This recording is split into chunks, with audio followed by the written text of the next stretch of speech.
قدم قدم پہ وہ کہیں کہ جی میں پوچھ کے آؤں. سر ملک کے خاطر جو ہے سیاسی جماعتیں آپس میں ایک ہو سکتی ہیں، لیکن ہمارے ملک میں ایسا کیوں ہے کہ ایک سیاسی جماعت جس کا ہماری حکومت ایک الگ ہے وہ پورے ملک کے نظام کو چلا رہی ہے، پھر بھی ایک سیاسی جماعت یا ڈیفرنٹ جتنے بھی جماعتیں ہیں وہ ساری جو ہیں ملک پہ ایک اثر ڈال رہی ہیں، اور ملک جو ہے وہ مزید اس کی معیشت گرتی جا رہی ہے، ملک کے حالات بدتر ہوتے جا رہے ہیں، ایسا کیوں ہے؟ لیکن یہ تو ایک فطری بات ہے کہ سیاسی جماعتیں الگ الگ ہیں، ایک نہیں ہو سکتی. ایجنڈا ایک ہو سکتا ہے. سیاسی جماعتیں اگر ایک ہو جائیں تو پھر تو اس کا مطلب یہ ہے کہ وہ الگ ان کا وجود ہی نہیں رہتا. وہ ٹھیک ہے الگ الگ رہیں، لیکن کم از کم کچھ مشترکہ بات ایسی ہوتی ہے کہ جس پہ ان کو اکٹھا، مثلاً ملک میں تخریب کاری نہیں ہونی چاہیے، دہشت گردی نہیں ہونی، یہ ایک مشترکہ ایجنڈا ہے. ملک کی معیشت مستحکم ہونی چاہیے، یہ ایک مشترکہ ایجنڈا ہے. 9 مئی کے واقعے میں جو ملک کی چیزوں کو کافی نقصان پہنچا ہے، اگر ان کے سیاسی اختلافات وہ چیز ایک الگ ہے. ہاں یہ ٹھیک ہے، یعنی یہ بات ایک ہے کہ 9 مئی کا واقعہ ہو تو وہ ایک اس پہ یہ بحث ہو سکتی ہے کہ یہ نہیں ہونا چاہیے تھا. یہ جس نے بھی کیا وہ یہ الگ بات ہے کہ وہ کہتے ہیں کہ جی ہم نے ہمارے پیش نظر یہ نہیں تھا یا وہ نہیں تھا، لیکن بہرحال یہ بات کہ وہ اس کے اہداف اگر فوجی مقامات تھے تو فوجی مقامات یا ہماری قومی سلامتی سے متعلقہ مقامات تھے ان کو نشانہ نہیں بننا چاہیے تھا، یا ہمارے وہ قومی ہیروز ان کو نہیں بننا چاہیے تھا. لیکن یہ کہ اس سارے کو کیا یہ ممکن نہیں تھا کہ اس کے لیے کوئی ایسا کمیشن بنایا جاتا کہ جو عدالتی ہی کمیشن ہوتا اور اس پہ اعتماد قائم ہوتا، اور یہ بات نہ ہوتی کہ جی اس کو ہم فوجی عدالتوں کی طرف لے جاتے. تو بہرحال یہ میں تو ایک غیر جانبدار حیثیت سے، چونکہ جماعت اسلامی دونوں طرف ایک رائے رکھتی ہے، تو اس لحاظ سے بات کر رہا ہوں. لیکن اس وقت جو آپ کا آج کا موضوع ہے کہ مذاکرات، تو ہم یہ سمجھتے ہیں کہ مذاکرات کو کامیاب ہونا چاہیے، آگے بڑھنا چاہیے، اور مذاکرات میں تاخیر نہیں ہونا چاہیے. مذاکرات کا ایجنڈا ٹھیک ہونا چاہیے، اور مذاکرات کے سلسلے میں وزیر اعظم پر زیادہ ذمہ داری عائد ہوتی ہے، دوسری طرف عمران خان صاحب پر زیادہ ذمہ داری عائد ہوتی ہے کہ وہ اپنی ٹیم پر اعتماد کریں. یہ نہیں ہے کہ ٹیم کو تھوڑی تھوڑی دیر بعد یہ ہو کہ جی میرے پاس تو کچھ نہیں ہے، یہ تو ہم پوچھ کے آئیں، تو یہ بات نہ ہو. دونوں پارٹیوں کی طرف سے جو مذاکرات کا مقصد کیا ہونا چاہیے در حقیقت میں، کہ وہ بھی اپنی جو ہے وہ چیزوں کو سائڈ پہ رکھے اور ہماری حکومت بھی ہے، اور ایک جو ہے وہ اس پہ چلیں کہ ملک کے لیے بہتر ہو جائے. مقصد ایک تو یہی ہو کہ جہاں ہم پھنسے ہوئے ہیں وہاں سے آگے بڑھیں. یہ ایک دائرے کا سفر ہے اب اس وقت، تو یہ دائرے کے سفر سے ہم آگے نکلیں، ملک کہیں آگے چلے. اور جو یہ 9 مئی کے واقعات ہیں یا 26 نومبر کے واقعات ہیں، ان چیزوں پہ پھر یہ معاملہ ایسا ہو کہ اس پہ کوئی اتنا سٹرانگ جوڈیشل کمیشن بنے کہ جس پہ اعتماد ہو اور وہ غیر جانبدار تحقیق کر کے چیزوں کو سامنے لائے، اس پہ اعتماد ہو. اور اس کے علاوہ یہ کہ جو بے گناہ افراد ہیں ان بے گناہ افراد کی رہائی ہو. اور تیسرا یہ ہے کہ جو الیکشن متنازع ہوئے تھے فارم 45 اور 47، اس کے سلسلے میں کوئی قابل عمل حل سامنے آئے. یہ چیزیں تو کم از کم درجے میں ہونی چاہیے. پھر دہشت گردی کے معاملات ہیں، دہشت گردی کے معاملات تو ایک مشترکہ ایجنڈا ہے، کوئی بھی نہیں چاہتا کہ دہشت گردی یہاں پر اس طرح سے رہے. بالکل. سر کیا سیاسی استحکام کی طرف یہ قدم ہے ان کا مذاکرات کرنا حکومت اور پی ٹی آئی کا؟ بالکل، سیاسی استحکام ہمیشہ، مذاکرات ہمیشہ سیاسی استحکام کی طرف جاتے ہیں. لیکن یہ کہ یہ جو نتیجہ خیز ہونے چاہیے، اگر یہ ہو کہ یہ بعد میں ہو کہ کیا عمل درآمد نہیں ہونا تو پھر اعتماد نہیں بنتا. جب اعتماد نہیں بنتا تو پھر اس کے بعد چیزیں خراب ہوتی ہیں. تو لازمی طور پر مذاکرات نتیجہ خیز ہوں, عمل درآمد ہو, اور اس کے بعد تو پھر تو یہ ایک بہت اچھی چیز ہے. اور اگر عمل درآمد نہ ہو اور یہ ہو کہ یہ تو بس ایک دوسرے کو دھوکہ اور فریب دہی کی واردات ہوئی ہے تو وہ ٹھیک نہیں ہے کسی طرح. پی ٹی آئی والے زیادہ تر جو ہے وہ اس بات پہ مطالبہ کو سب سے زیادہ زور اس پہ دے رہے ہیں کہ بانی پی ٹی آئی کو رہا کیا جائے اور ان کے باقی جو ہیں رہنما وغیرہ جو پی ٹی آئی کے ان کو رہا کیا جائے. تو کیا ان کا یہ مطالبہ ماننا اور یہ 9 مئی 26واں ترمیم ان کو ختم کر دینا, یہ سب چیزیں مذاکرات سے پہلے ختم کرنا, کیا آپ کے لحاظ سے درست ہوگا؟ لیکن کوئی ایسی شرط ہے کہ جو بنیادی چیز ہو, میں تو نہیں سمجھتا کہ اس کے بعد تو پھر مذاکرات کس چیز کے ہیں. اور کوئی یعنی ایک بنیادی مسئلہ ہی ہے کہ آپ کہتے پھر اس کے بعد پھر اور کیا چیز باقی رہ جاتی ہے. پھر یہ ہے نا کہ کوئی اگر عدالتی نظام کے بغیر رہائی ہونی ہوتی ہے تو پھر اس کے بعد خود عدالتی نظام کا کیا معنی رہتا ہے. مطلب ان کو بھی چاہیے کہ بھئی نہیں, ہم نے اس طرح رہا نہیں ہونا. یہ رہائی تو ڈیل بنتی ہے نا, ڈیل تو کسی طرح بھی ٹھیک نہیں ہے. خود ان کے لیے بھی ٹھیک نہیں ہے کہ وہ کسی ڈیل کے نتیجے میں رہا ہوں. ٹھیک ہے عدالتی نظام کے نتیجے میں رہا ہوں کہ بھئی ہم سے جو بھی ہے یہ ہمارے کیس ہی غلط تھے کہ عدالتوں نے ہمیں رہا کیا. یہ نہیں ہے کہ ہم کسی سودے بازی کے نتیجے میں رہا ہوئے ہیں. سودے بازی کے نتیجے میں رہائی خود ان کے لیے بھی مفید نہیں ہے. ناظرین, پروگرام میں وقت ہوا ایک چھوٹی سی بریک کا, ملتے ہیں ایک بریک کے بعد.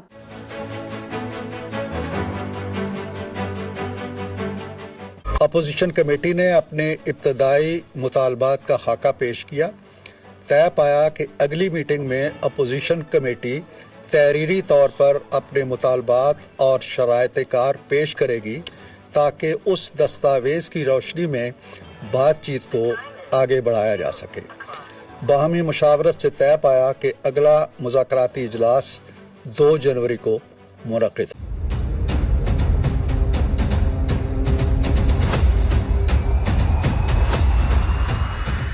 ویلکم بیک ناظرین. مزید جو ہے پروگرام کو آگے بڑھاتے ہیں اور سر سے جو ہے مزید تفصیلات جو ہے وہ جانتے ہیں. اچھا سر, مجھے یہ بتائیے گا کہ حکومت کا ان کے مطالبات اور پی ٹی آئی والوں کے مطالبات پر کیا رد عمل جو ہے وہ آ رہا ہے, یا وہ کیا ماننے کو ان کے مطالبات کتنے چانسز ہیں کہ ان کے مطالبات پر راضی ہو جائیں؟ لیکن ابھی تک تو حکومت کی طرف سے کوئی ایسی چیز سامنے نہیں آئی کہ جس میں ہم یہ سمجھیں کہ کوئی پیش رفت ہو رہی ہے. مثلاً ایک بیان آیا رانا ثناء اللہ صاحب کا کہ اگر تو حکومت ڈاکٹر فوزیہ ڈاکٹر عافیہ صدیقی کی رہائی امریکہ کر دیتا ہے تو ہم عمران خان کی رہائی کے بارے میں بھی سوچ سکتے ہیں. اس کا مخاطب ٹرمپ ہے یا جو بائیڈن ہے. تو گویا کہ ایک مذاکرات کا دائرہ ملک سے باہر بھی جا رہا ہے. اس سے مراد یہ ہے کہ شاید یہ ایجنڈا جو ہے وہ غیر ملکی ایجنڈا بھی ہے. تو اس لیے یہ بات سمجھ نہیں آ رہی کہ یہ اس ایجنڈے کا دائرہ کس حد تک یا کہاں تک ہے. تو حکومت کی طرف سے کوئی ایسی چیز نہیں سامنے آ رہی کہ جس سے یہ پتہ چلے کہ وہ مطالبات کو کس حد تک ماننے, یا دراصل پی ٹی آئی کے مطالبات ہیں کون کون سے.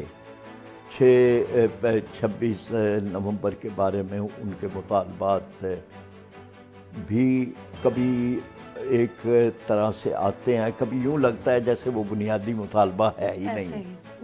تو حالانکہ اگر وہ ایک بنیادی مطالبہ ہے تو اس کو اسی شدت کے ساتھ آنا چاہیے.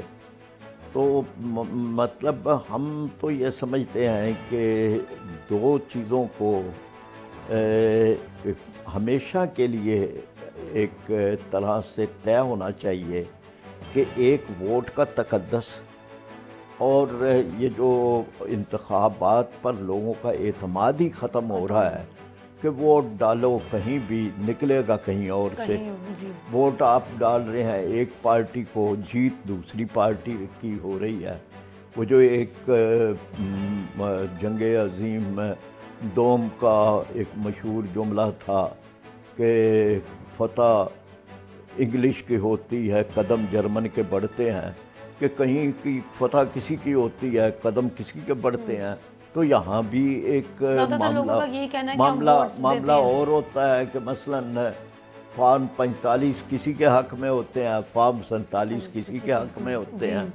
تو یہ جو ایک تھا نا کہ جی ووٹ پر تو اعتماد لوگوں کا ختم نہیں ہونا چاہیے نا. ووٹ تو ایک بہرحال ایک ایسا پروسیس ہے جس سے حکومتیں بدلتی ہیں، جمہوریت کا تقدس بنتا ہے. ہمارے پڑوسی ملک میں بھارت میں اگر ساری چیزیں ان کی خراب ہیں، ان کے سسٹم خراب ہیں، ان کے ہاں تضادات بڑے ہیں، مافیاز بڑے ہیں، لیکن کم از کم ووٹ کے بارے میں وہاں پر یہ نہیں ہے کہ جی ووٹ کا یا الیکشن کمیشن کا تقدس پامال ہو. وہاں ووٹ کے بارے میں لوگوں کو یہ موجود ہے ان کے ذہن میں کہ یہ ایک چیز ایسی ہے کہ جس پہ ہم اعتماد کر سکتے ہیں. ہمارے ہاں یہ نہیں ہے. دوسری بات سٹریٹ پاور ہے. سٹریٹ پاور کو بھی بہرحال ایک اس کو بھی رہنا چاہیے تھا کہ جو کچھ بھی ہو، کوئی بھی حکومت کوئی بھی ہو، لیکن پرامن حق احتجاج جو ہے اس کے اوپر تو اعتماد رہنا چاہیے. اب پرامن حق احتجاج جو ہے وہ اس کو بھی ختم ہو گیا.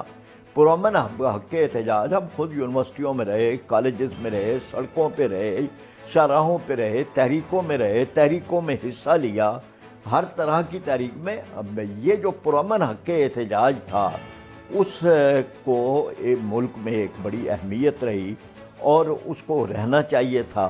لیکن اب یہ پرامن حق احتجاج جو آئین کا دیا ہوا حق ہے، جو اقوام متحدہ کا تسلیم کردہ حق احتجاج ہے، وہ اس کو بھی اب ایک یوں ہو گیا کہ آپ چاہے پرامن حالت میں ہوں تب بھی آپ پر گولیوں کی بچھاڑ ہو سکتی ہے، لاٹھی چارج ہو سکتا ہے، آنسو گیس پھینکے جا سکتے ہیں. چاہے آپ کوئی توڑ پھوڑ نہیں کر رہے، آپ کوئی تخریب کاری نہیں کر رہے تب بھی. تو یہ دو چیزیں جو ہیں نا یہ اس عرصے میں بڑی پامال ہوئی ہیں. تو ہم یہ سمجھتے ہیں کہ ان کو ٹھیک ہونا چاہیے. سر یہ آپ کو کیا لگتا ہے کہ حکومت کے کچھ فیصلے ایسے تھے یا پھر یہ بھی سیاسی جماعتیں جو آپس میں ان کے اختلافات ہیں ان کی وجہ سے آہستہ آہستہ یہ چیز کمزور ہوتی جا رہی ہے مزید؟ دونوں ذمہ دار ہیں، حکومت بھی اپوزیشن بھی، دونوں اس کے ذمہ دار ہیں. حکومت نے بھی اس میں بے صبری کا مظاہرہ کیا ہے اور اپوزیشن نے بھی اپنے پروگرام طے کرتے ہوئے حقائق کو مد نظر نہیں رکھا.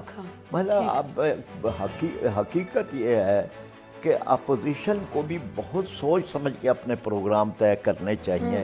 اور یہ جب آپ پروگرام طے کرتے ہیں آپ کو اپنے کارکن کی حفاظت کا بھی خیال کرنا ہے، آپ نے شہریوں کی سہولت کو بھی مد نظر رکھنا ہے، آپ نے ٹریفک کا بھی خیال کرنا ہے. بہت ساری چیزیں سمجھنی چاہیے.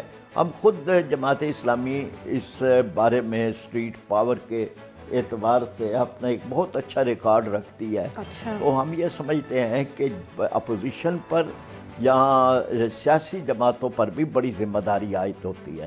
تو سر ہمارے ملک میں اس طرح کیوں ہے کہ باہر کے ممالک مداخلت کر رہے ہیں ہمارے جو قانون ہیں ان میں؟ کیوں ایسا ہے؟ کیا ہم اپنے ملک و قوم کے فیصلے یا جو بھی ہمارے ہیں مشکلات ہیں اس کو ہم خود حل کیوں نہیں کر پا رہے؟ کیوں کوئی اور ہماری مداخلت کرتا ہے اور پھر وہ ہمارے لیے ایک الگ جو مسئلہ کھڑا کر دیتا ہے وہ چیز؟ میرا خیال یہ بڑی بہت قابل غور بات ہے. ہم فخر کرتے ہیں اس بات پہ کہ میرے حق میں فلاں بول رہا ہے. تو یہ شرم کی بات ہے یا فخر کی بات ہے؟ جن چیزوں پہ شرم کرنی چاہیے ان پہ ہم فخر کر رہے ہوتے ہیں.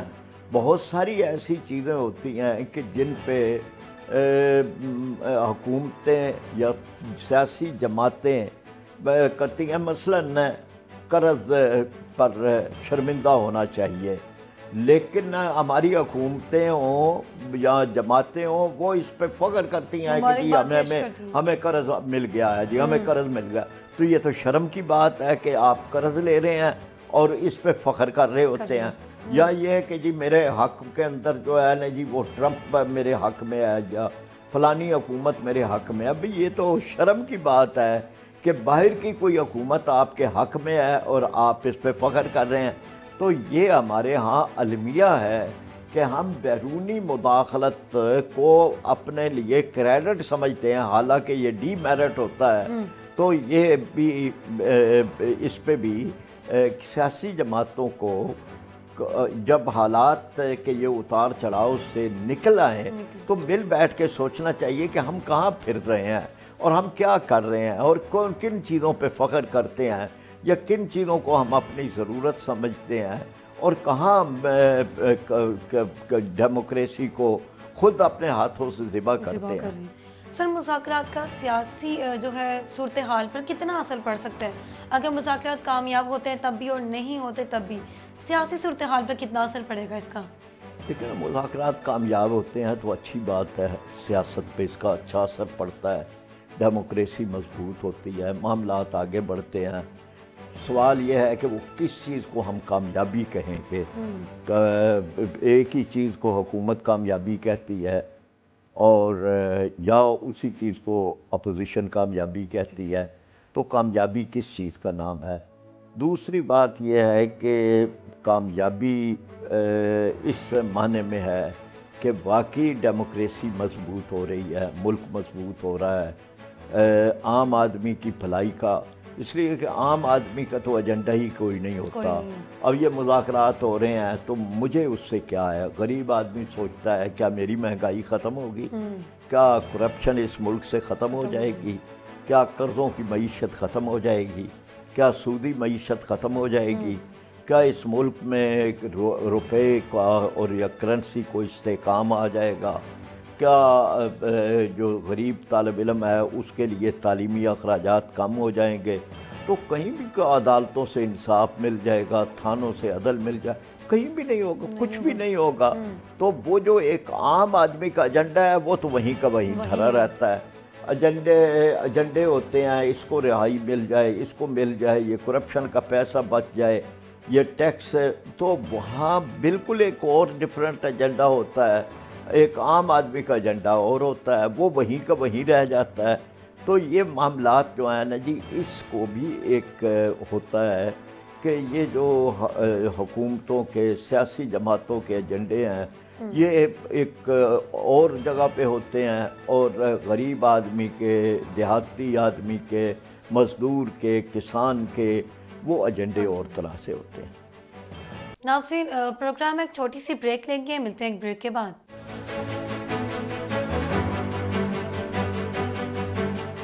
اپوزیشن کمیٹی نے اپنے ابتدائی مطالبات کا خاکہ پیش کیا.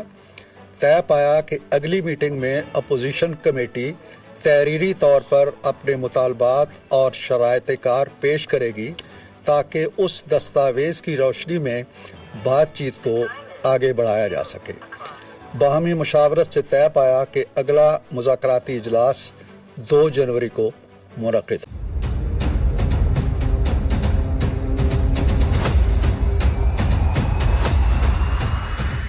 ویلکم بیک ناظرین. مزید جو ہے پروگرام کو آگے بڑھاتے ہیں اور سر سے جو ہے مزید تفصیلات جو ہے وہ جانتے ہیں.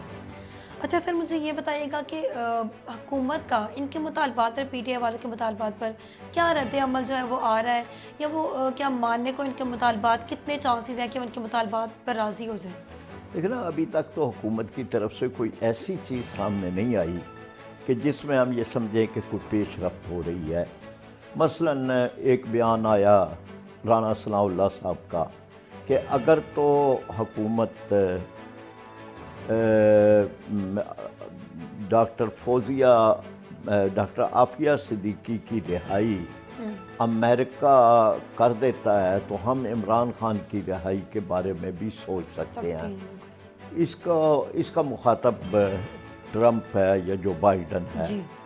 تو گویا کہ ایک مذاکرات کا دائرہ ملک سے باہر بھی جا رہا ہے اس سے مراد یہ ہے کہ شاید یہ ایجنڈا جو ہے وہ غیر ملکی ایجنڈا بھی ہے، تو اس لیے یہ بات سمجھ نہیں آ رہی کہ یہ اس ایجنڈے کا دائرہ کس حد تک یا کہاں تک ہے۔ تو حکومت کی طرف سے کوئی ایسی چیز نہیں سامنے آ رہی کہ جس سے یہ پتہ چلے کہ وہ مطالبات کو کس حد تک ماننے، یا دراصل پی ٹی آئی کے مطالبات ہیں کون کون سے۔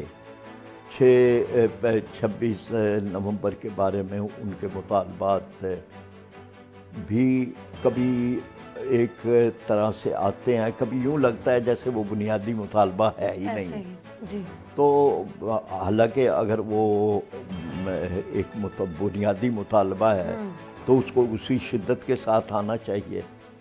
تو مطلب ہم تو یہ سمجھتے ہیں کہ دو چیزوں کو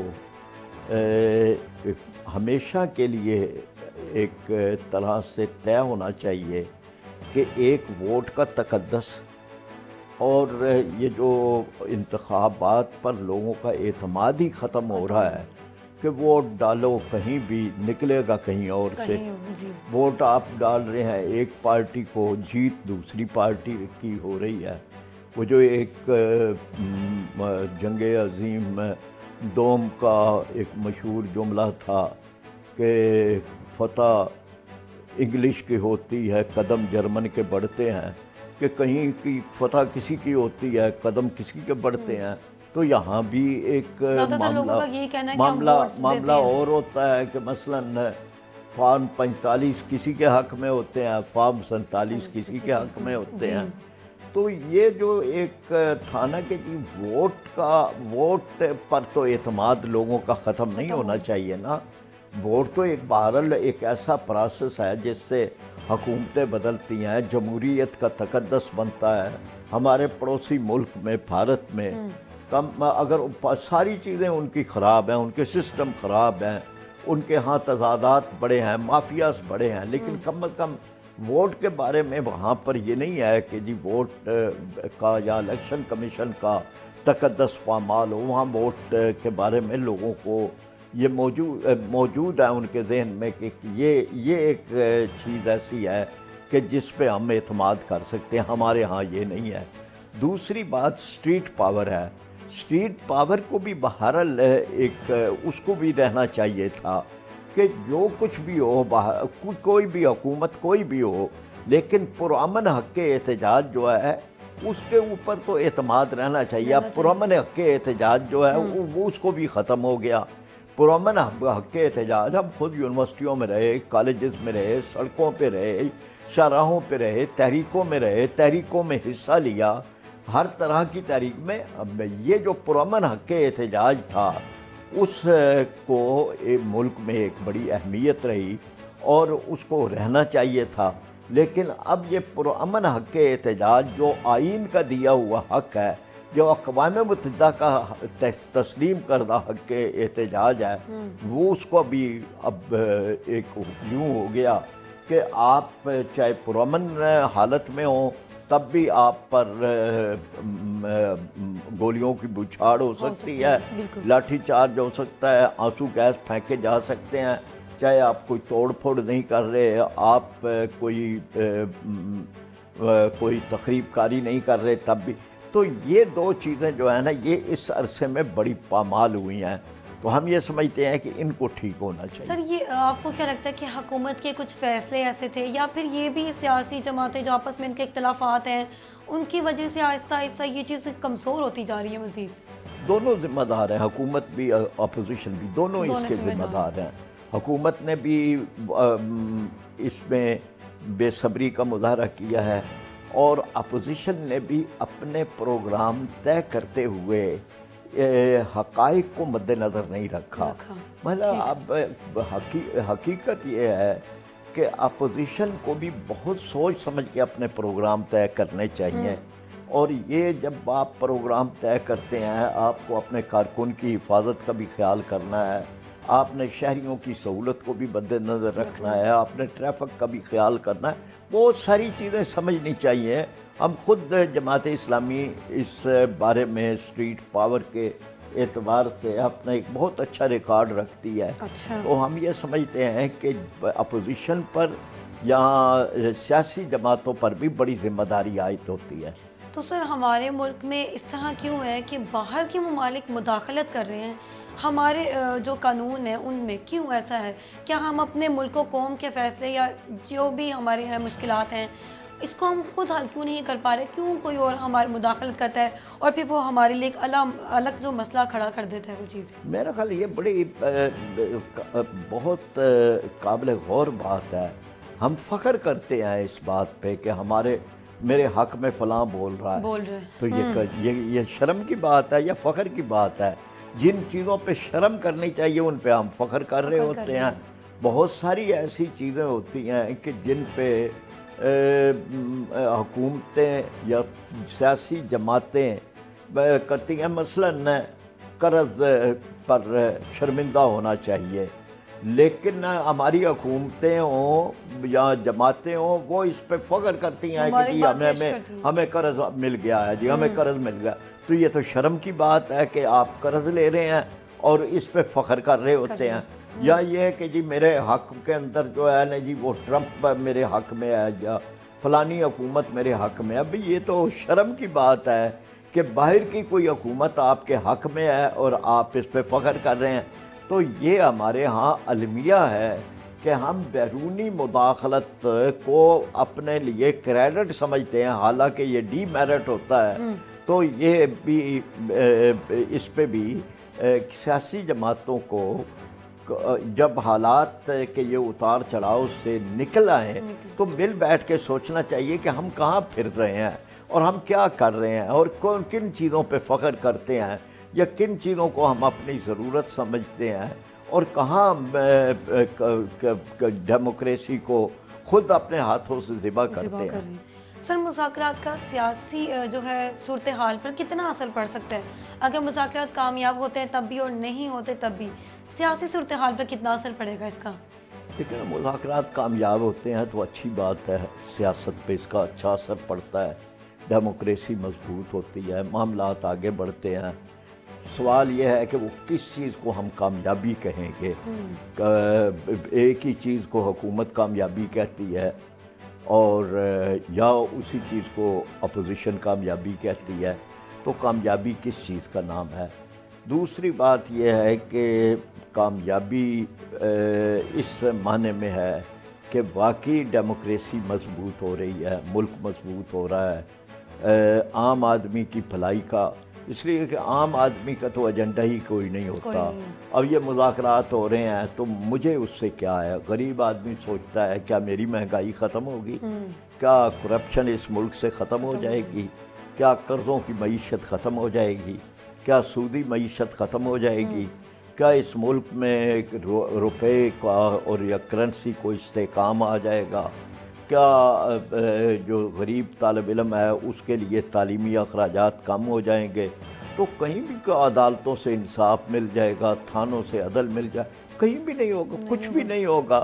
تو وہ جو ایک عام آدمی کا ایجنڈا ہے وہ تو وہیں کا وہیں دھرا رہتا ہے. ایجنڈے ہوتے ہیں، اس کو رہائی مل جائے، اس کو مل جائے، یہ کرپشن کا پیسہ بچ جائے، یہ ٹیکس. تو وہاں بالکل ایک اور ڈیفرنٹ ایجنڈا ہوتا ہے، ایک عام آدمی کا ایجنڈا اور ہوتا ہے، وہ وہیں کا وہیں رہ جاتا ہے. تو یہ معاملات جو ہیں نا جی اس کو بھی ایک ہوتا ہے کہ یہ جو حکومتوں کے سیاسی جماعتوں کے ایجنڈے ہیں یہ ایک اور جگہ پہ ہوتے ہیں اور غریب آدمی کے، دیہاتی آدمی کے، مزدور کے، کسان کے وہ ایجنڈے اور طرح سے ہوتے ہیں. ناظرین پروگرام میں ایک چھوٹی سی بریک لیں گے، ملتے ہیں ایک بریک کے بعد.